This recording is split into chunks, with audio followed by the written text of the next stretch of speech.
Ouais les potox, c'est Antox et bienvenue dans cette nouvelle vidéo consacrée à la critique de l'épisode 22 des apprentis champions. Comme d'habitude ça va spoiler de partout, donc je vous invite à regarder l'épisode de votre côté dans un premier temps et ensuite à revenir sur cette vidéo pour qu'on puisse en discuter tous ensemble. Donc épisode pas ouf, hein, on commence à y être habitué, même si là ça commence à être pesant je trouve à force. Alors c'est encore pire que ce que je pensais hier, puisque je pensais quand même qu'on allait avoir le teaser. Bon voilà, j'espérais au fond de moi que on ait la moitié de l'épisode qui soit centré sur la compétition. Bon, je me doutais que ça allait pas se passer comme ça, mais j'espérais quand même un petit peu que le teaser, ne serait-ce que la fin en fait, nous donne l'eau à la bouche par rapport à la compétition. Et au final pas du tout, on n'a même pas eu droit à ce petit cadeau. On a vraiment eu un épisode mais 100% encore une fois centré autour des histoires d'amour. Donc ouais, je me doute que je me répète, mais en même temps c'est le cas, hein, c'est à chaque fois la même rengaine, les mêmes histoires, le même schéma, alors que on avait une autoroute. Ils avaient vraiment une autoroute toute tracée pour cette émission. Ils ont décidé de pas la suivre pour pouvoir meubler davantage. Alors c'est extrêmement chiant, hein, on va pas se mentir, c'est assez pénible je trouve, mais bon, on va devoir probablement se le taper encore quelques semaines. Alors pour être un minimum organisé, hein, n'est-ce pas, on va faire les choses dans l'ordre, et il s'est passé quelques petits trucs. Bon, c'est pas vide, hein, l'épisode bien évidemment, c'est vide d'un point de vue compétition, mais il s'est quand même passé des trucs d'un point de vue clash, d'un point de vue amour, bref, il s'est passé pas mal de choses. Du coup, on va commencer les choses dans l'ordre, et tu as une petite discussion entre Clarisse et Luana. Bon, ça c'était plutôt sympa, parce qu'en fait c'était une crainte que Clarisse avait. On se souvient d'ailleurs quelques épisodes plus tôt, où il y avait Clarisse qui, à l'arrivée de Luana, elle appréhendait un petit peu, en fait elle avait peur de sa réaction, etc. Parce que bon, on connaît le genre de réaction à l'accoutumée dans ce genre d'émission, hein, les histoires d'ex, etc. Ça on commence à connaître. Mais Luana s'est montrée beaucoup plus intelligente, et on le voit ici en fait, hein, Clarisse du coup elle est totalement elle est très contente par rapport à ça, même si sa position est délicate quand il se clash, mais ça faut peut-être le demander à Julien, hein, pour le coup c'est lui qui crée des histoires un petit peu pour rien. Il y avait ensuite Giovanni qui s'était ajouté, et là on a eu quelques petites discussions, notamment une petite dispute avec Luana. Bon, c'était quand même assez gros de la part de Joe, hein. Il avait dit des petites dingueries, il avait dit notamment je ne t'ai pas trompé quand même, alors que bah si c'est exactement tout ce qu'on lui reproche en fait. Il avait même fait l'affront de confondre, enfin d'appeler Clarisse plutôt Cassandra. Il avait dit Cass, mais ça, on voyait que ça venait du cœur en plus, hein, donc petite dinguerie de la part de Joe à ce moment là. Clarisse lui en a fait la gueule, mais franchement il méritait, hein, parce que là c'était quand même inadmissible. Bon après j'ai envie de dire ils ont dormi ensemble. Je pense qu'il leur a fallu une petite nuit où ils ont fait des câlins, hein, comme Joe l'a appelé, pour que tout s'arrange, hein. Ça c'est la magie du sexe, hein, mais bon, au moins Clarisse ne lui en a pas voulu. Je pense que c'était pas vraiment volontaire, c'était même pas dans le sens où Giovanni, voilà, il pense encore à Cassandra ou quoi. C'était même pas, je pense même pas que c'était ça. Je pense que c'était vraiment un énorme quiproquo. Il se remémorait en fait le passé avec son trouble là, avec Cassandra et Luana, et du coup machinalement en fait il a dit Cassandra parce qu'il était habitué à dire Cassandra, sauf qu'en réalité c'est une toute autre histoire. Donc je pense que c'est vraiment une erreur de sa part, que vraiment un point de vue émotionnel, je pense pas du tout que il a Cassandra encore dans la tête. Je pense que là pour le coup il est vraiment sincère. On a eu aussi une petite discussion entre Vivian et Soraya, et Vivian avait forcément peur, hein, puisque Soraya, voilà, comme avec Nicolas, hein, finalement elle avait dit qu'elle avait eu qu'un seul homme dans sa vie, pour pouvoir l'embrasser il faut attendre longtemps, et pour la niquer je t'en parle même pas. Donc ça c'est normal, hein, qu'il en ait peur. Je pense que je pense que tous les mecs en fait, hein, en auraient peur, sauf vraiment les mecs qui sont dans la même mentalité qu'elle. Mais c'est quand même extrêmement rare, je pense, ce genre de personnes. Quoi qu'il en soit, ça avait l'air de plutôt matcher ensemble. Donc s'ils arrivent à passer, enfin si surtout Vivian arrive à passer cette barrière là, j'ai envie de dire pourquoi pas. Je les vois assez bien ensemble, je les trouve même plutôt mignons, donc à voir. On a eu aussi un petit passage avec Greg que j'ai trouvé plutôt malaisant, étant donné qu'il avait fait le forceur. D'ailleurs Greg il a eu pas mal de problèmes dans cet épisode, j'ai trouvé, puisque en gros il voyait que Beverly s'amusait avec Vivian et donc Greg était un petit peu jaloux, sauf que il y a plus lieu d'être, hein, étant donné que il est au courant, hein, aller caser, ça sert à rien de vouloir lui foncer dedans. Après est-ce que c'était amical ou pas, connaissant Greg à mon avis il y avait quand même des idées derrière la tête, si tu vois ce que je veux dire. Et donc il avait été assez lourd quand même je trouve, puisque il insistait en fait, il demandait à Beverly de danser avec lui, et Beverly elle avait refusé mais poliment et indirectement. Elle lui avait dit que voilà elle parlerait après avec lui, et lui il continuait, il insistait, j'ai juste envie de danser. Bref il comprenait pas une pierre le mec, au final il a compris, mais j'ai trouvé que son attitude était pas spécialement ouf, hein, de la part de Greg. Après voilà, on sait que c'est un grand sensible, peut-être que Beverly a un peu joué avec ses sentiments, je sais pas trop. Après bon on connaît Greg, il se fait vraiment des films pour un rien. Du coup voilà, j'ai un petit peu peur avec Beverly qu'elle se fasse entre guillemets, hein, on prend des grosses pincettes, hein, c'est un terme fort mais c'est atténué quand même, hein, faut pas déconner. Mais j'ai un petit peu peur qu'elle s'est mise dans une sacrée merde et que du coup elle se fasse entre guillemets encore une fois harcelée par Greg, que voilà à chaque fois elle le rabâche et que à chaque fois il revient, alors que elle c'est extrêmement clair de son côté. Donc j'espère qu'il va pas insister, hein, même s'il avait l'air de plus ou moins insister. Après c'était peut-être la limite, je sais pas, peut-être que là il a vraiment compris, je croise les doigts en tout cas. Mais c'est clair que ce visage de Greg je l'avais trouvé un petit peu lourd quand même. Et plus tard justement il y a eu un gros clash quand même avec Vivian, où Vivian pour le coup il en avait mis pas mal la gueule. Bon déjà on sait qu'il a envie de faire une stratégie contre Greg, et Greg le savait aussi puisqu'il a eu des échos par rapport à ça. Et donc s'en est suivi un petit clash entre eux deux, et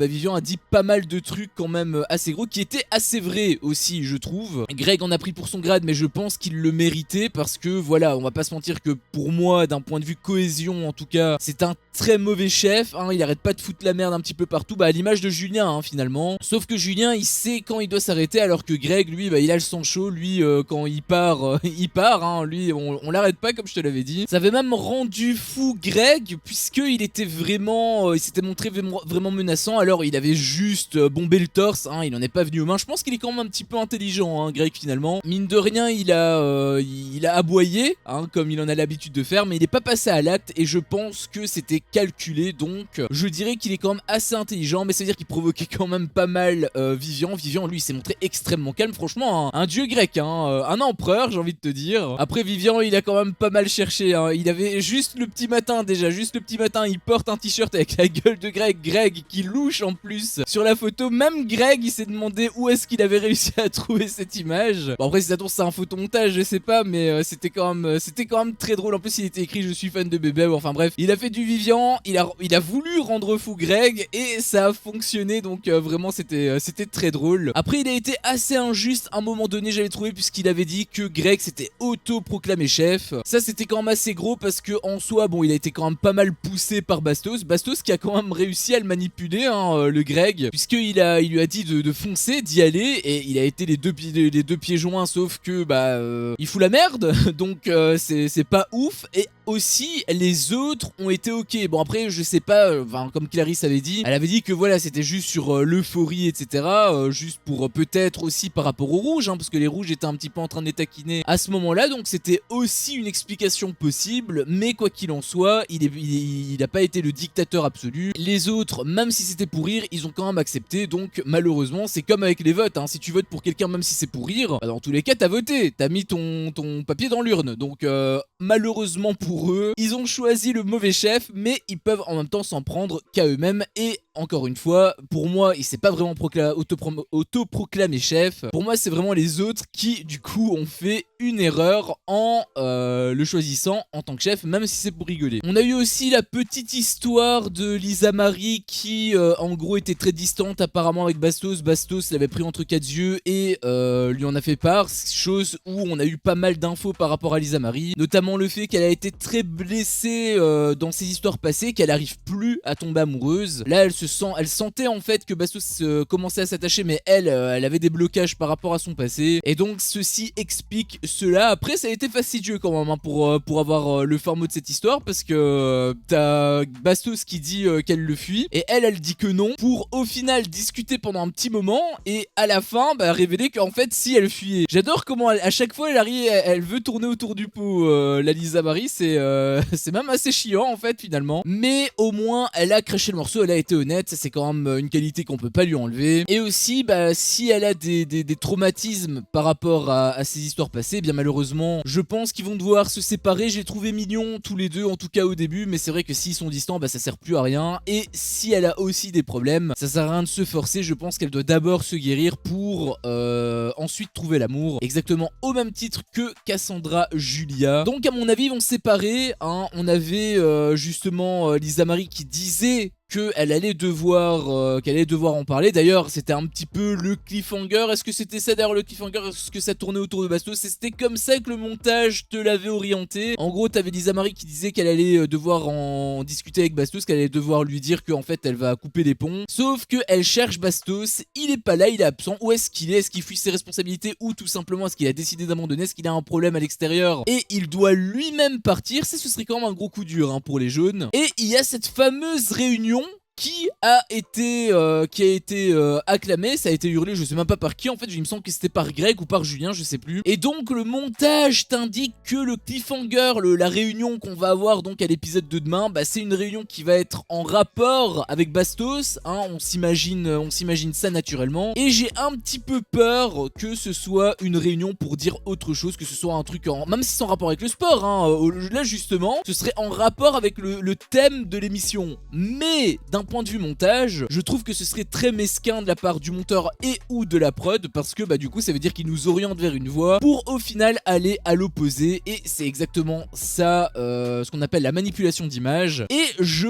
déteste ça. Donc quand c'est bien fait non, parce que du coup je suis pris au jeu, mais quand c'est mal fait et que je me sens un petit peu berné, là ça me plaît beaucoup moins. Donc j'espère que ça va être en rapport avec Bastos, mais j'espère aussi que Bastos va pas partir en fait, va pas sortir, parce que du coup les jaunes vont perdre une énorme force. Et ça me ferait aussi chier personnellement, parce que Bastos au final quand tu fais un petit peu le bilan de tous les candidats dans l'émission, c'est l'un des seuls qui s'investit réellement dans la compétition et qui est conscient en fait qu'il a une association derrière, en tout cas qu'il le dit ouvertement. Donc j'espère que c'est pas ça, je croise les doigts, faudra attendre demain. Et sinon t'as eu le gros de l'épisode entre Adixia et Simon, les deux Simon, mais c'était un peu plus Simon Ferro pour le coup. C'est vrai qu'on l'avait pas vu hein, à l'épisode d'hier, on l'avait vu, si on l'avait vu, mais on l'avait vu en arrière-plan pendant je pense 2-3 secondes, et c'était même pas elle qui était au centre de l'attention hein. Donc il a un gros problème d'équilibre au niveau montage, mais bon, avec autant de candidats en même temps je peux pas leur jeter la pierre. Mais du coup là voilà, là c'est eux qui sont vraiment mis à l'honneur, et tu as un épisode donc qui était essentiellement centré sur un gros clash entre Adixia et Simon Ferro dans un premier temps. En gros c'est toujours la même histoire hein. Simon Ferro se plaint que là il se plaignait par rapport à Gab qui lui avait posé la question, donc en fait il est plutôt dans son coin justement. C'était un petit peu ça d'ailleurs que Adixia se plaignait. Même plus tard Simon l'a pris pas à part parce qu'il y avait d'autres personnes, mais il avait haussé le ton, il avait quand même assez mal parlé à Simon Ferro, et à sa place vraiment j'aurais rentré dedans hein, Simon, qu'est-ce que t'as dit? J'ai trouvé quand même très calme. Après je pense que Simon Castaldi, quand il avait fait justement ces remarques là, c'était pas contre lui, au contraire c'était plus pour Adixia, parce que je pense sincèrement que par rapport à Adixia il est un petit peu passé à côté grâce à Luana. J'espère que Luana c'est pas qu'un pansement pour lui, mais je pense que du coup ça lui a fait du bien et ça lui a permis de se retirer justement, de dévier un petit peu sa trajectoire par rapport à Adixia. Et là les conseils qu'il promulguait à Simon Ferro, même s'il le disait de manière un petit peu crue, mais je pense que c'était surtout pour le faire réagir, et bien je pense qu'ils sont sincères, et je pense que en fait il a envie que ça fonctionne entre les deux, et que en même temps quelque part c'est un petit peu normal, parce que Adixia il a quand même été très attaché à cette fille, et il voit que Adixia est malheureuse, donc si elle est malheureuse quelque part ça le peine, et donc il aimerait bien, je pense hein, encore une fois ce n'est que mon hypothèse, je pense que dans sa tête il voulait arranger les choses pour que justement ça matche mieux avec Adixia et qu'elle soit heureuse. Donc même s'il a dit de manière assez crue, je pense que ses intentions étaient louables, donc ça c'était ça m'avait plutôt fait plaisir. Si c'était le cas, encore une fois rien n'est sûr, mais je pense que c'était le cas. Après le problème c'est que Simon Ferro n'a pas trop réagi. Je pense que c'est un mec qui est très calme hein, de base, qui quelque part me plaît beaucoup, je dois l'avouer. Et je pense sincèrement que j'aurais réagi comme lui 90% du temps, on va dire. Peut-être un peu moins, les 80% du temps. Mais je peux en même temps le comprendre, il a pas envie de s'afficher non plus. En même temps, c'est vrai que le discours d'Adixia, il est un petit peu ambigu, parce que quelque part, elle lui dit d'arrêter de parler de Simon Castaldi. Mais elle veut que quand il a un problème, que son mec, justement, en parle directement. Donc c'est un petit peu bizarre, c'est un petit peu... on sait pas trop sur quel pied danser, en fait, avec Adixia. Donc je comprends les deux points de vue, mais je comprends aussi l'incompréhension de Simon Ferro. Après, justement, plus tard, donc c'était le lendemain, ils ont eu une discussion, il lui a ouvert son cœur, et ça avait l'air de plutôt bien se passer. Les tensions avaient l'air apaisées, il avait joué carte sur table, hein, donc c'était plutôt cool pour eux. Mais du coup c'était parti assez loin pour une histoire qu'on avait déjà eu avant et que je pensais qui était réglée. Donc au final on commence un petit peu... c'est ça en fait le problème avec ce genre d'émission, c'est que non seulement on te montre des choses qui à la base sont hors sujet, puisque on était censé être centré sur autre chose. Alors s'il y a une petite partie, bien évidemment que ça reste normal, mais là la proportion est quand même